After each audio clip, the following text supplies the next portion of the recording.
ಎಲ್ಲರಿಗೂ ನಮಸ್ಕಾರ. ನಾನು ಜಗದಾಂಬ, ಸರ್ಕಾರಿ ಪ್ರಥಮ ದರ್ಜೆ ಕಾಲೇಜು ಬಿಡದಿಯಲ್ಲಿ ಸಹ ಪ್ರಾಧ್ಯಾಪಕಿಯಾಗಿ ಕೆಲಸ ಮಾಡ್ತಾ ಇದ್ದೇನೆ.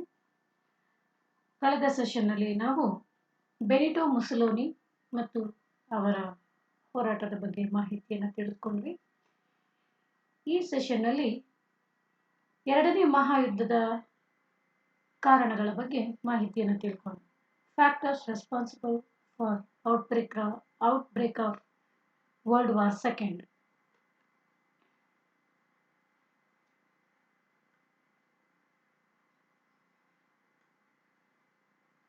ಪ್ರಸ್ತಾವನೆ. After the World War I, a peace conference had been convened at Paris in 1919. Several treaties had been concluded in the conference with the defeated countries. To solve mutual problems in a peaceful manner, the League of Nations had been established, but the League could not work successfully due to many reasons and failed. Peace of the continent was threatened by the rising powers of dictatorship in Germany, Italy, Spain, and Japan. The dictators challenged the system established by the Paris Peace Conference by their aggressive activities. The war began in 1939 among the European powers. The peace system established by the Allies could remain alive for 20 years only.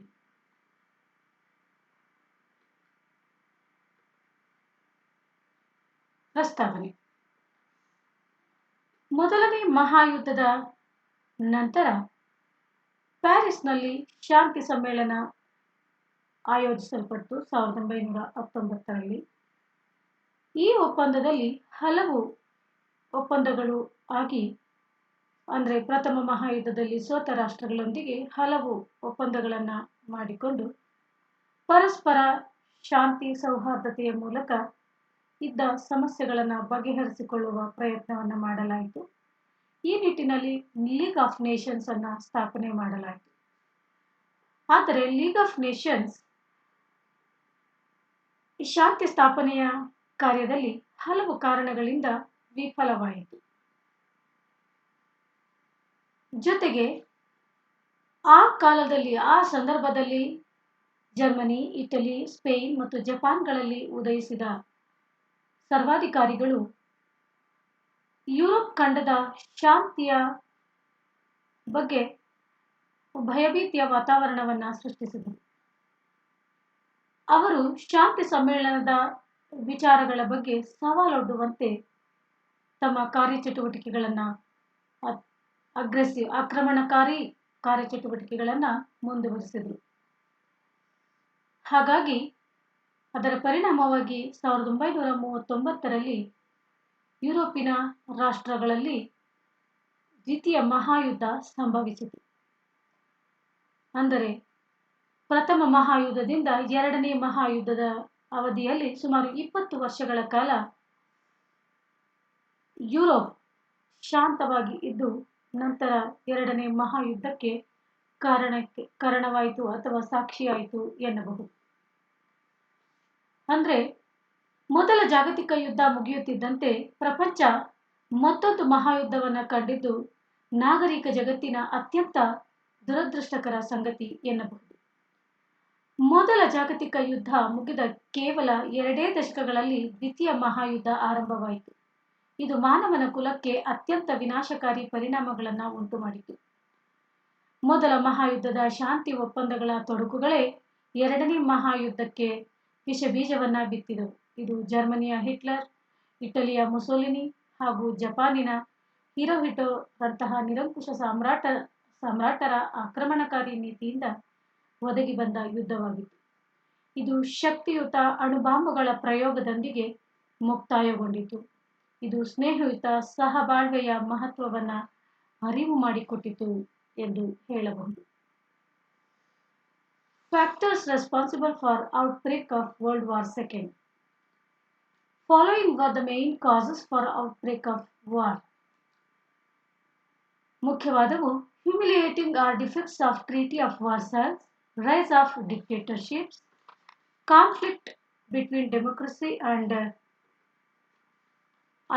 autocracy or ideological struggle, diplomatic alliances, militarization or failure of disarmament, the rise of imperialism, weakness and failures of League of Nations, diversities among the alliances, economic causes, problems of minorities, policy of appeasement, attitude of France and dissatisfaction of Italy, aggressive nationalism, and lastly, immediate cause are the main factors for the outbreak of Second World War.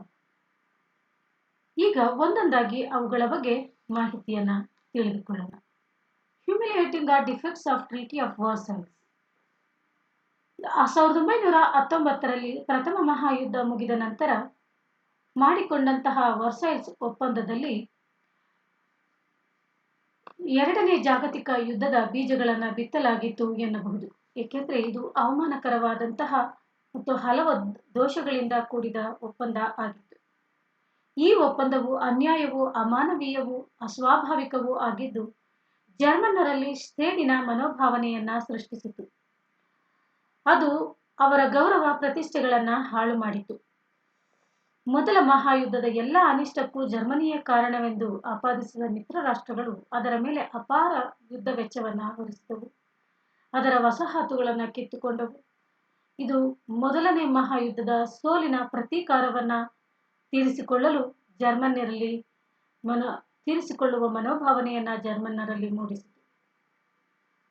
ಅದಕ್ಕೆ ಪೂರಕವೆಂಬಂತೆ Hitler ಸೈನಿಕ ಹಾಗೂ ಶಸ್ತ್ರಾಸ್ತ್ರಗಳ ಜಮಾವಣೆಯಲ್ಲಿ ತೊಡಗಿ Versailles ಒಪ್ಪಂದವನ್ನು ಧಿಕ್ಕರಿಸಿ ಯುದ್ಧ ಮತ್ತು ಆಕ್ರಮಣಕ್ಕೆ ಕಾರಣನಾದ. ಒಂದು ರೀತಿ ಈ ಯುದ್ಧ ಪ್ರತೀಕಾರದ ಯುದ್ಧವಾಗಿತ್ತು ಎನ್ನಬಹುದು. ಎರಡನೇದು ರೈಸ್ ಆಫ್ ಡಿಕ್ಟೇಟರ್ಸ್ ಅಥವಾ ಡಿಕ್ಟೇಟರ್ಶಿಪ್, ಸರ್ವಾಧಿಕಾರಿಗಳ ಏಳಿಗೆ ಕೂಡ ಇನ್ನೊಂದು ಪ್ರಮುಖ ಕಾರಣ ಎನ್ನಬಹುದು.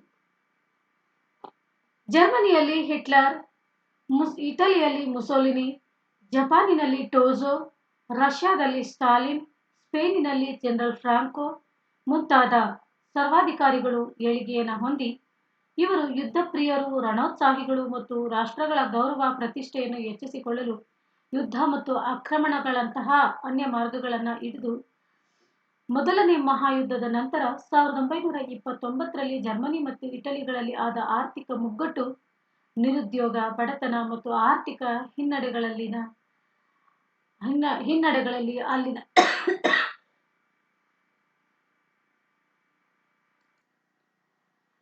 ಈ ಸರ್ವಾಧಿಕಾರಿಗಳು 1929ರಲ್ಲಿ ಜರ್ಮನಿ ಮತ್ತು ಇಟಲಿಗಳಲ್ಲಿ ಆದ ಆರ್ಥಿಕ ಮುಗ್ಗಟ್ಟು, ನಿರುದ್ಯೋಗ, ಬಡತನ ಮತ್ತು ಆರ್ಥಿಕ ಹಿನ್ನಡೆಗಳನ್ನು ಅಲ್ಲಿನ ಅಧಿಕಾರಾರೂಢ ಗಣರಾಜ್ಯ ಸರ್ಕಾರಗಳು ಬಗೆಹರಿಸಲು ವಿಫಲವಾದಾಗ ಹಿಟ್ಲರ್ ಮತ್ತು ಮುಸೋಲಿನಿಯರು ಜನತೆಯ ಆಶೋತ್ತರಗಳನ್ನು ನೀಡುತ್ತಾ ಏಳಿಗೆಗೆ ಬಂದರು.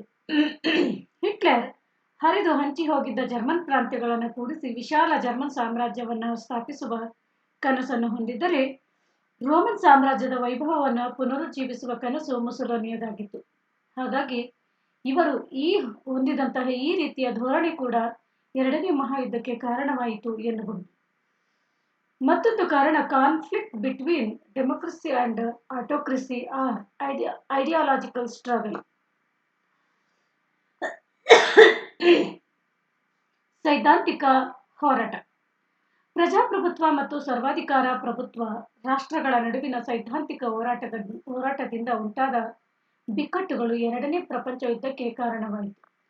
ಇಂಗ್ಲೆಂಡ್, ಫ್ರಾನ್ಸ್, ಅಮೆರಿಕಾಗಳು ಪ್ರಜಾಪ್ರಭುತ್ವ ಸಿದ್ಧಾಂತವನ್ನು ಹೊಂದಿದ್ದರೆ ಜರ್ಮನಿ, ಇಟಲಿ ಮತ್ತು ಜಪಾನ್ಗಳು ನಿರಂಕುಶ ಪ್ರಭುತ್ವವನ್ನು ಬೆಂಬಲಿಸಿದವು.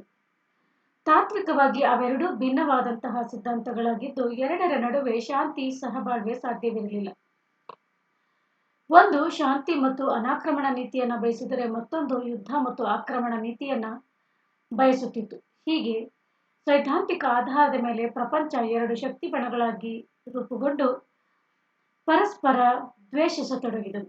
ಇಂಗ್ಲೆಂಡ್, ಫ್ರಾನ್ಸ್, ಅಮೆರಿಕ ಮತ್ತು ರಷ್ಯಾಗಳು ಮಿತ್ರಕೂಟಗಳ ಅಂದರೆ ಪ್ರಜಾಪ್ರಭುತ್ವ ಬಣದಲ್ಲಿದ್ದರೆ ಜರ್ಮನಿ, ಇಟಲಿ ಮತ್ತು ಜಪಾನ್ಗಳು ನಿರಂಕುಶ ಪ್ರಭುತ್ವಗಳ ಬಣದಲ್ಲಿ ಇದ್ದವು. ಇವೆರಡರ ನಡುವಿನ ಸೈದ್ಧಾಂತಿಕ ಭಿನ್ನತೆಗಳು ಎರಡನೇ ಮಹಾಯುದ್ಧಕ್ಕೆ ಕಾರಣವಾಯಿತು ಎನ್ನಬಹುದು. ಮತ್ತೊಂದು ಡಿಪ್ಲೊಮ್ಯಾಟಿಕ್ ಅಲಯನ್ಸಸ್, ರಾಜತಾಂತ್ರಿಕ ಒಪ್ಪಂದಗಳು.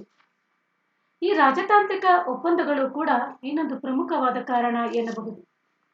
ಪ್ಯಾರಿಸ್ ಶಾಂತಿ ಸಮ್ಮೇಳನದಲ್ಲಿ ರಾಷ್ಟ್ರಗಳನ್ನ ವಿಜೇತ ಮತ್ತು ಸೋತ ರಾಷ್ಟ್ರಗಳೆಂಬ ತಾರತಮ್ಯದಿಂದ ಕಾಣಲಾಗಿ ಯುರೋಪ್ ಫ್ಯಾಸಿಸ್ಟ್ ಗುಂಪು ಮತ್ತು ವಿಜೇತ ಫ್ಯಾಸಿಸ್ಟ್ ಗುಂಪು ಎಂದು ಎರಡು ಶತ್ರುಕೂಟಗಳಾಗಿ ವಿಭಾಗಗೊಂಡವು.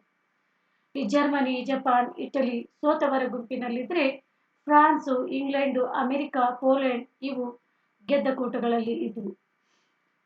ನಂತರ ರೋಮ್, ಬರ್ಲಿನ್, ಟೋಕಿಯೋ ಆಕ್ಸಿಸ್ ಕೂಟವನ್ನು ರಚಿಸಿದ ಮೇಲೆ ಯುದ್ಧ ಭಯಾನಕ ವಾತಾವರಣವನ್ನ ತಲುಪಿತು ಎನ್ನಬಹುದು. ಮಿಲಿಟರೈಸೇಷನ್ ಅಥವಾ ಫೇಲ್ಯೂರ್ ಆಫ್ ಡಿಸ್ಆರ್ಮಮೆಂಟ್ ಅಂದರೆ ಶಸ್ತ್ರೀಕರಣ ಮತ್ತು ನಿಶಸ್ತ್ರೀಕರಣದ ವಿಫಲತೆ. ಶಸ್ತ್ರಾಸ್ತ್ರಗಳಲ್ಲಿ ಪೈಪೋಟಿ ಅನ್ನೋದು ಪ್ರಾರಂಭವಾಯಿತು. ಯುರೋಪಿನಲ್ಲಿ ಉಂಟಾದ ಪರಸ್ಪರ ದ್ವೇಷ, ಅಸೂಯೆಗಳು, ಸಂಶಯ ಮತ್ತು ಭೀತಿಗಳು ಶಸ್ತ್ರಾಸ್ತ್ರಗಳ ಹೆಚ್ಚಳಕ್ಕೆ, ಪೈಪೋಟಿಗೆ ಕಾರಣವಾದವು. ಸಹಜವಾಗಿಯೇ ವಿಶ್ವಶಾಂತಿ ಕನಸಿನ ಮಾತಾಯಿತು. ಅವರು ಶಕ್ತಿ ಸಮತೋಲನ ಮತ್ತು ರಾಷ್ಟ್ರ ರಕ್ಷಣೆಯನ್ನು ಕಾಪಾಡಿಕೊಳ್ಳಲು ಲೀಗಿನ ನಿಶಸ್ತ್ರೀಕರಣ ನಿಯಮಗಳಿಗೆ ಗಾಳಿ ತೋರಿದರು. ಜಿನಿವಾ ನಿಶಸ್ತ್ರೀಕರಣ ಸಮ್ಮೇಳನ ಫಲಕಾರಿಯಾಗಲಿಲ್ಲ. ಹಿಟ್ಲರನು ರಾಷ್ಟ್ರೀಯ ಐಕ್ಯತೆ ಮತ್ತು ಬಲ ಸಂವರ್ಧನೆಗೆ ಶಸ್ತ್ರೀಕರಣ ಒಂದೇ ಮಾರ್ಗ ಎಂಬುದನ್ನು ಪ್ರತಿಪಾದಿಸಿದ. ದೊಡ್ಡ ರಾಷ್ಟ್ರಗಳು ಚಿಕ್ಕ ರಾಷ್ಟ್ರಗಳನ್ನ ನಿಶಸ್ತ್ರೀಕರಣ ಮಾಡುವಂತೆ ಬಲಾತ್ಕರಿಸಿದವೇ ಹೊರತು ತಾವು ಅವುಗಳನ್ನು ಪಾಲಿಸಲಿಲ್ಲ. ತಮ್ಮ ಸ್ವಹಿತ ರಕ್ಷಣೆ, ಭದ್ರತೆ, ಶಕ್ತಿ ಸಮತೋಲನ ಹಿಂದೆ ಮುಂದೆ ನೋಡಿದವು. ರಕ್ಷಣೆ ಮೊದಲು, ನಿಶಸ್ತ್ರೀಕರಣ ಆನಂತರ ಎಂದು ಅವು ತಿಳಿದು ನಿಶಸ್ತ್ರೀಕರಣ ನಿಯಮವನ್ನು ಧಿಕ್ಕರಿಸಿ ಶಸ್ತ್ರೀಕರಣಕ್ಕೆ ಮುಂದಾದವು. ಹೀಗಾಗಿ ನಿಶಸ್ತ್ರೀಕರಣದ ವೈಫಲ್ಯ ಮತ್ತು ಶಸ್ತ್ರೀಕರಣದ ಪೈಪೋಟಿ ಎರಡನೇ ಮಹಾಯುದ್ಧಕ್ಕೆ ಕಾರಣವಾಯಿತು ಎನ್ನಬಹುದು. ಮತ್ತೊಂದು ಪ್ರಮುಖವಾದ ಕಾರಣ ಅಂದರೆ ದ ರೈಸ್ ಆಫ್ ಇಂಪೀರಿಯಲಿಸಂ, ಸಾಮ್ರಾಜ್ಯಶಾಹಿ ಅಥವಾ ಆಕ್ರಮಣಶೀಲ ವಿಸ್ತರಣಾದಾಹ ಕೂಡ ಇನ್ನೊಂದು ಕಾರಣ ಎನ್ನಬಹುದು. ಶಾಂತಿ ಒಪ್ಪಂದದಲ್ಲಿ ವುಡ್ರೋ ವಿಲ್ಸನ್ ಮಂಡಿಸಿದ 14 ಅಂಶಗಳಲ್ಲಿ ಒಂದಾದ ನಿಶಸ್ತ್ರೀಕರಣ ಇಲ್ಲಿ ಆಚರಣೆಗೆ ಬರದೆ ಅದು ತೋರಿಕೆಗೆ ಬಾಯಿ ಮಾತಿನಲ್ಲಿ ಮಾತ್ರ ಉಳಿಯಿತು. ಅದು ಅಲ್ಲದೆ ಫ್ರಾನ್ಸು, ಇಂಗ್ಲೆಂಡು ಅಂತಹ ಅಗ್ರ ರಾಷ್ಟ್ರಗಳು ಅದನ್ನ ಗಾಳಿಗೆ ತೂರಿ ಯುರೋಪಿನಲ್ಲಿ ಸಾಮ್ರಾಜ್ಯ ವಿಸ್ತರಣಾ ನೀತಿಯನ್ನ ಕೈಗೊಂಡವು. ಇದರ ಜೊತೆಗೆ ಆಗತಾನೆ ಏಳಿಗೆ ಹೊಂದಿದ ಸರ್ವಾಧಿಕಾರಿಗಳು ಕೂಡ ಆಕ್ರಮಣಶೀಲರಾಗಿದ್ದು ಯುದ್ಧವೇ ಅವರ ಉಸಿರು ಆಗಿದ್ದು ಸಾಮ್ರಾಜ್ಯ ವಿಸ್ತರಣೆಯೇ ಅವರ ವಿದೇಶಾಂಗ ನೀತಿಯ ಗುರಿಯಾಗಿತ್ತು. ಅದಕ್ಕಾಗಿಯೇ ಹಿಟ್ಲರ್ ಆಸ್ಟ್ರಿಯಾ, ಜೆಕೋಸ್ಲೋವಾಕಿಯಾಗಳನ್ನು, ಮುಸೊಲಿನಿ ಅಬಿಸಿನಿಯಾವನ್ನು, ಜಪಾನ್ ಚೀನಾದ ಮಂಚೂರಿಯಾವನ್ನು, ರಷ್ಯಾ ಫಿನ್ಲ್ಯಾಂಡ್ ಅನ್ನು ಆಕ್ರಮಿಸಿದವು. ಇಂತಹ ಆಕ್ರಮಣಗಳು ಎರಡನೇ ಮಹಾಯುದ್ಧಕ್ಕೆ ದಾರಿಯಾಯಿತು ಎನ್ನಬಹುದು. Weakness and failures of league of Nations, ರಾಷ್ಟ್ರ ಸಂಘದ ದೌರ್ಬಲ್ಯ ಮತ್ತು ವೈಫಲ್ಯ. ಅಂತಾರಾಷ್ಟ್ರೀಯ ಶಾಂತಿ ಮತ್ತು ಭದ್ರತೆಯನ್ನು ಕಾಪಾಡಲು ಹುಟ್ಟಿಕೊಂಡ ಲೀಗ್ ಆಫ್ ನೇಷನ್ಸ್ ಯುದ್ಧ ಮತ್ತು ಆಕ್ರಮಣಗಳನ್ನು ತಡೆಯುವಲ್ಲಿ ಸಂಪೂರ್ಣವಾಗಿ ವಿಫಲವಾಯಿತು. ಲೀಗ್ ದಂಡನಾ ಶಕ್ತಿಯ ಕೊರತೆ ಇತ್ತು. ಅದಕ್ಕೆ ಸದಸ್ಯ ರಾಷ್ಟ್ರಗಳ ಸಹಕಾರ ಸಿಗಲಿಲ್ಲ. ಅದು ಯುದ್ಧವನ್ನ ಕಾನೂನು ಬಾಹಿರವೆಂದು ಸಾರಿರಲಿಲ್ಲ. ಲೀಗಿಗೆ ಕಚ್ಚಲು ಬಾಯಿತ್ತೇ ಹೊರತು ಹಲ್ಲುಗಳೇ ಇರಲಿಲ್ಲ ಎಂದು ಇತಿಹಾಸಕಾರರೊಬ್ಬರು ಹೇಳಿದ್ದಾರೆ. ಹೀಗಾಗಿ ಸರ್ವಾಧಿಕಾರಿಗಳು ಲೀಗ್ನ ನಿಯಮಗಳನ್ನು ಗಾಳಿಗೆ ತೂರಿ ಯುದ್ಧ ಮತ್ತು ಆಕ್ರಮಣಗಳಲ್ಲಿ ತೊಡಗಿದರು. ಈ ಒಂದು ಬೆಳವಣಿಗೆಯೂ ಕೂಡ ಎರಡನೇ ಮಹಾಯುದ್ಧಕ್ಕೆ ಕಾರಣವಾಯಿತು ಎನ್ನಬಹುದು. ಮತ್ತೊಂದು ಪ್ರಮುಖ ಕಾರಣ ಅಂತಂದ್ರೆ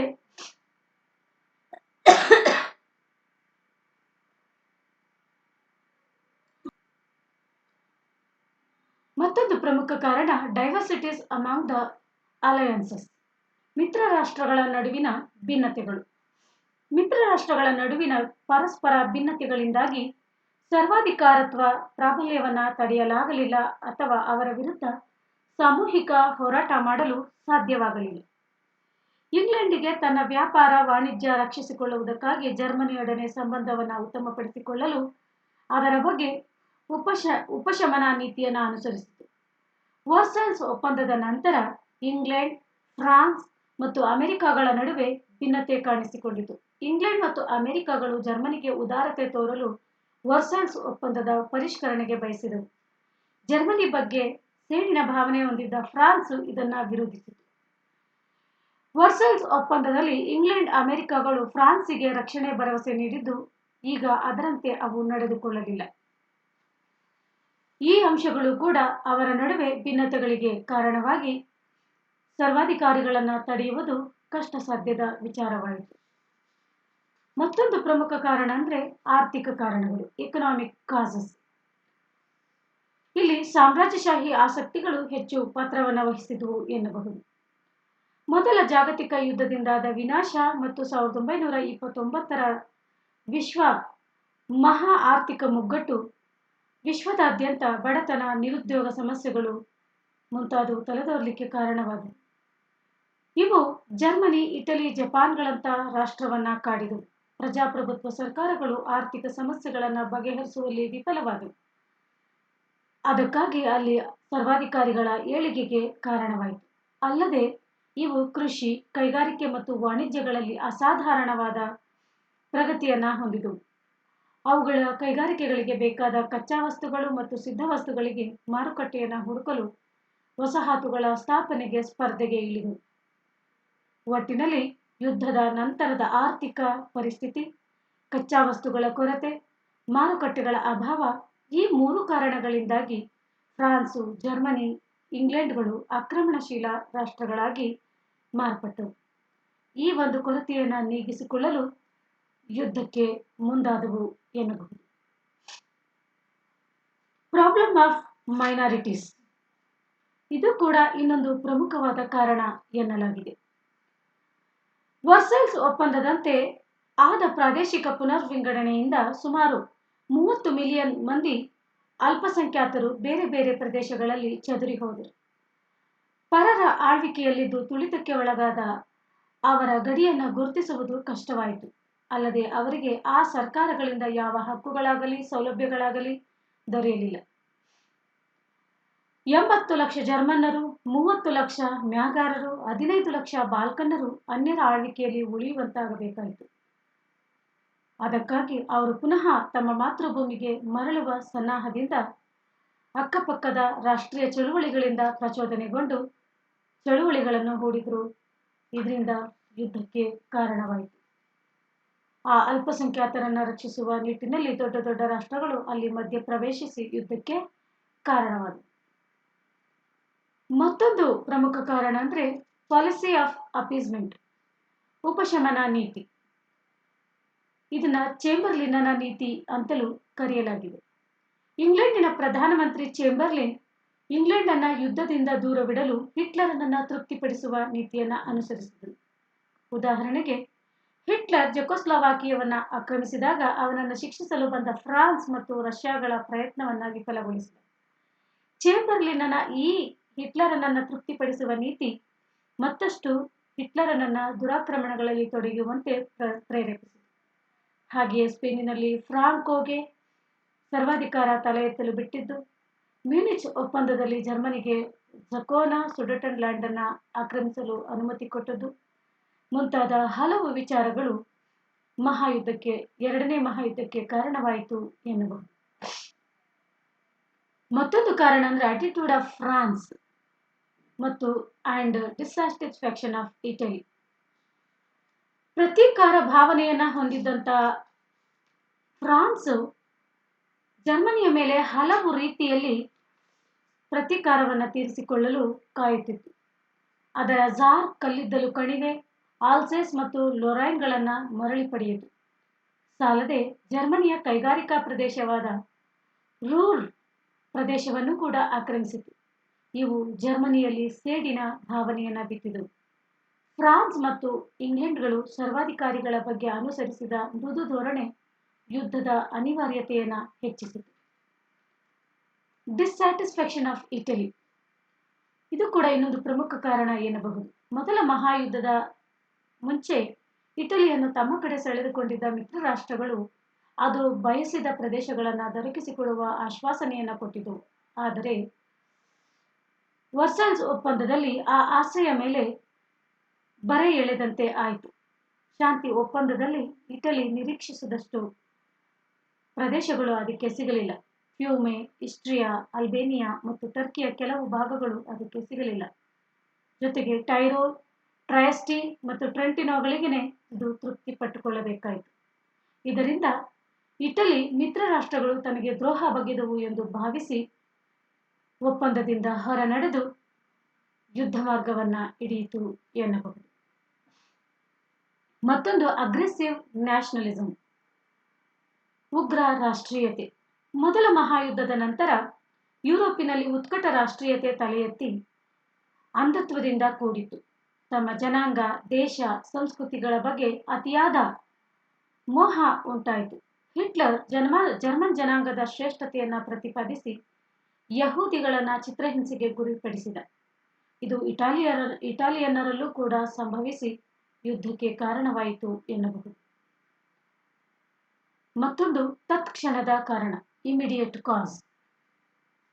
ಇದು ಎರಡನೇ ಮಹಾಯುದ್ಧ ಸ್ಫೋಟಗೊಳ್ಳಲು ತತ್ಕ್ಷಣದ ಕಾರಣ ಎನ್ನಬಹುದು. ಹಿಟ್ಲರನಿಗೆ ಪೋಲೆಂಡಿಗೆ ಹೋಗಲು ಭೂಮಾರ್ಗ ಬೇಕಾಗಿತ್ತು.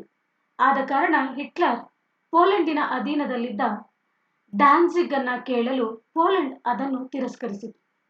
ಹೀಗಾಗಿ ಹಿಟ್ಲರ್ ಪೋಲೆಂಡ್ ಮೇಲೆ ಸೆಪ್ಟೆಂಬರ್ 1, 1939 ದಾಳಿ ಮಾಡಿದನು. ಇದು ದ್ವಿತೀಯ ಮಹಾಯುದ್ಧದ ಆರಂಭಕ್ಕೆ ತತ್ಕ್ಷಣದ ಕಾರಣವಾಯಿತು ಎನ್ನಬಹುದು. ಇಂಗ್ಲೆಂಡ್ ಮತ್ತು ಫ್ರಾನ್ಸ್ಗಳು ಪೋಲೆಂಡಿನಿಂದ ಸೈನ್ಯವನ್ನ ವಾಪಸ್ ಕರೆಸಿಕೊಳ್ಳುವಂತೆ ಹಿಟ್ಲರನನ್ನ ಕೇಳಿಕೊಂಡವು. ಆದರೆ ಹಿಟ್ಲರ್ ಅದನ್ನ ತಿರಸ್ಕರಿಸಲಾಗಿ ಸೆಪ್ಟೆಂಬರ್ 3, 1939 ಇಂಗ್ಲೆಂಡ್ ಮತ್ತು ಫ್ರಾನ್ಸ್ಗಳು ಜರ್ಮನಿಯ ಮೇಲೆ ಯುದ್ಧ ಸಾರಿದವು. ಹೀಗೆ ಎರಡನೇ ಮಹಾಯುದ್ಧ ಹಲವು ಕಾರಣಗಳಿಂದಾಗಿ ಯುರೋಪಿನಲ್ಲಿ ನಡೆದ ಹಲವು ಸ್ಥಿತ್ಯಂತರಗಳು, ರಹಸ್ಯ ಒಪ್ಪಂದಗಳು, ಮೈತ್ರಿಕೂಟಗಳು ಮತ್ತು ಸರ್ವಾಧಿಕಾರಿಗಳ ಏಳಿಗೆ, ಚೇಂಬರ್ಲಿನ್ನನ ಉಪಶಮನ ಮಾಡುವ ನೀತಿ ಮುಂತಾದ ಹಲವು ಕಾರಣಗಳಿಂದ ಸ್ಫೋಟಗೊಂಡು ಮತ್ತೊಂದು ಮಹಾ ವಿನಾಶವನ್ನ ತರೋದಕ್ಕೆ ಕಾರಣವಾಯಿತು. ಈ ಮೇಲಿನ ವಿಚಾರಗಳನ್ನ ಅಧ್ಯಯನ ಮಾಡಲಿಕ್ಕೆ ಈ ಕೆಳಗಿನ ಪರಾಮರ್ಶನ ಗ್ರಂಥಗಳನ್ನ ಅಧ್ಯಯನ ಮಾಡಲಾಯಿತು. ಇದುವರೆಗೂ ನಾವು ಎರಡನೇ ಮಹಾಯುದ್ಧಕ್ಕೆ ಕಾರಣವಾದಂತಹ ಕಾರಣವಾದ ಅಂಶಗಳ ಬಗ್ಗೆ ಮಾಹಿತಿಯನ್ನ ತಿಳಿದುಕೊಂಡಿದ್ದೀವಿ.